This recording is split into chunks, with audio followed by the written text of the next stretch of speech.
Belka. Rhetoric, it seems, is a producer of persuasion for belief, not for instruction in the matter of right and wrong.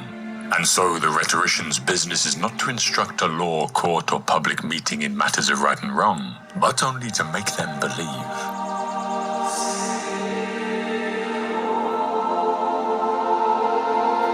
Then the case is the same in all other arts for the orator and his rhetoric.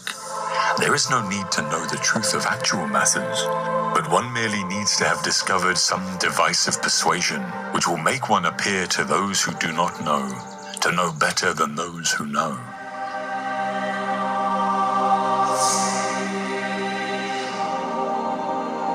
Good actions give strength to ourselves and inspire good actions in others.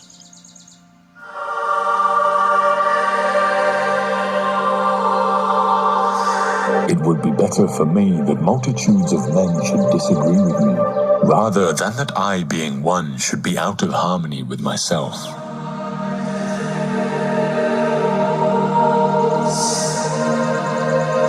Those who are able to see beyond the shadows and lies of their culture will never be understood, let alone believed by the masses.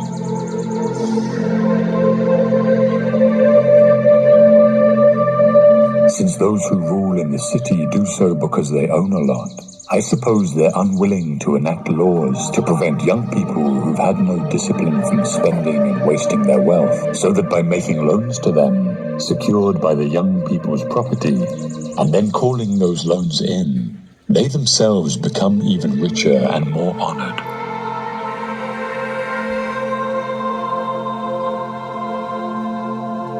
Good people do not need laws to tell them to act responsibly, while bad people will find a way around the laws.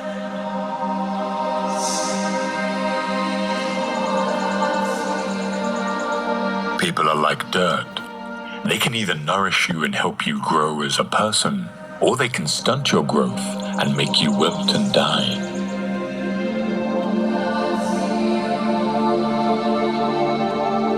A hero is born among 100. A wise man is found among 1,000. But an accomplished one might not be found even among 100,000 men.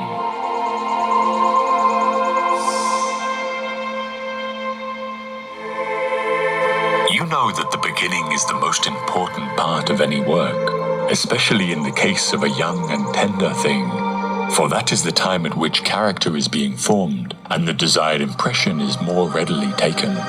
Shall we just carelessly allow children to hear any casual tales which may be devised by casual persons, and to receive into their minds ideas for the most part the very opposite of those which we should wish them to have when they are grown up?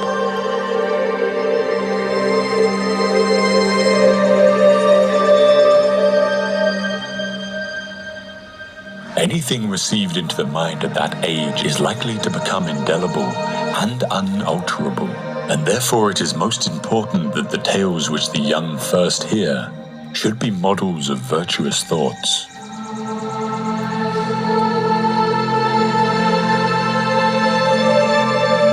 The inexperienced in wisdom and virtue, ever occupied with feasting and such, are carried downward, and there, as is fitting, they wander their whole life long, neither ever looking upward to the truth above them, nor rising toward it, nor tasting pure and lasting pleasures. Like cattle, always looking downward with their heads bent towards the ground and the banquet tables, they feed, fatten, and fornicate. In order to increase their possessions, they kick and butt with horns and hooves of steel and kill each other, insatiable as they are.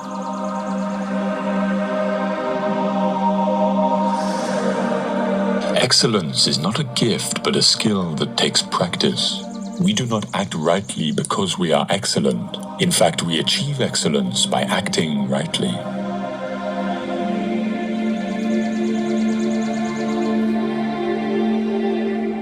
Human behavior flows from three main sources: desire, emotion, and knowledge.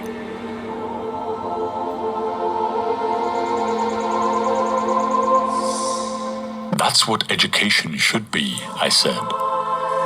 The art of orientation, Educators should devise the simplest and most effective methods of turning minds around. It shouldn't be the art of implanting sight in the organ, but should proceed on the understanding that the organ already has the capacity, but it is improperly aligned and isn't facing the right way.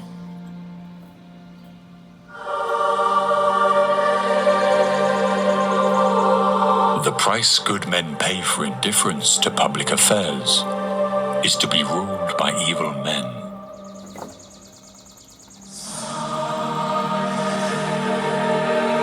The society we have described can never grow into reality or see the light of day, and there will be no end to the troubles of states, or indeed of humanity itself, till philosophers become rulers in this world, or till those we call kings and rulers really and truly become philosophers. And political power and philosophy thus come into the same hands.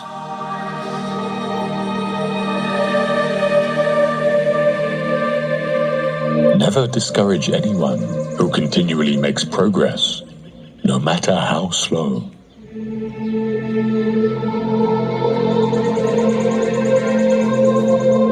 The difficulty, my friends, is not in avoiding death, but in avoiding unrighteousness, for that runs faster than death.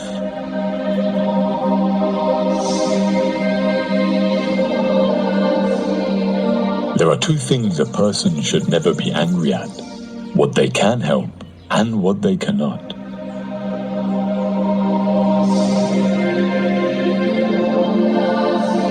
Bodily exercise when compulsory does not harm the body, but knowledge when it is acquired under compulsion obtains no hold on the mind.